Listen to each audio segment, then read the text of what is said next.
కార్మిక సంఘం 2వ జిల్లా మహాసభ తాళరేవులో జరుగుతుంది.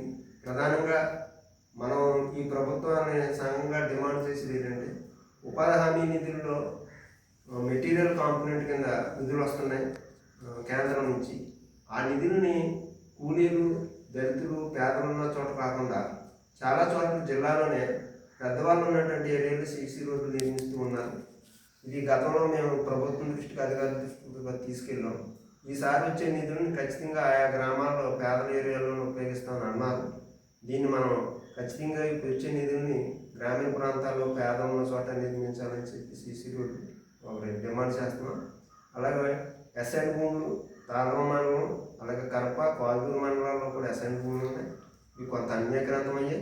వాటిని వెంటనే ఎస్ఎండ్ చట్ట ప్రకారం 99/77 యాక్ట్ ప్రకారం ఖచ్చితంగా మళ్ళీ ప్రభుత్వం తిరిగి పేదలకు అప్పచెప్పే విధంగా అధికారులకి రూల్స్ ఫ్రేమ్ చేయాలని, కిందకి ఆర్డర్ జారీ చేయాలని చెప్పి కూడా కోరుతున్నాం. ముఖ్యంగా ఇళ్ల స్థలాల విషయంలో గతంలో జగన్ ప్రభుత్వం ఇళ్ల స్థలాలు కొన్నది. చంద్రబాబు నాయుడు గారి ప్రభుత్వం అయితే మరి గ్రామీణ ప్రాంతాల్లో 3 సెంట్లు ఇస్తామని చెప్పేసి ప్రకటించింది. ఆ ఇళ్ల స్థలాల కోసం ఎదురు చూస్తూ ఉన్నారు పేదలు. అది ఇప్పటికీ క్లారిటీ లేకుండా ఉంది.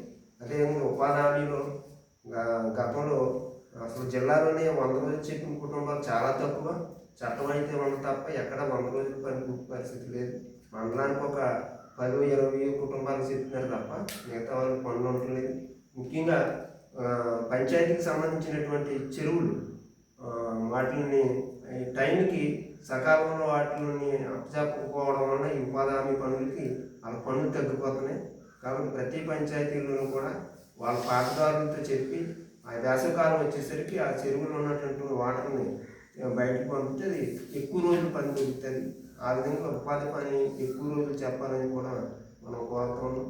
కాబట్టి మండలంలో ఉన్నటువంటి ఉపాధి కూలీలు, వ్యవసాయ కార్మికులు అందరూ కూడా ఈ మహాసభను జయప్రదం చేయాలని చెప్పేసి, అలాగే ఇతర సహకరిస్తున్న పెద్దలందరికీ కూడా మా యొక్క సంఘం తరఫున అభినందనలు తెలియజేస్తాం.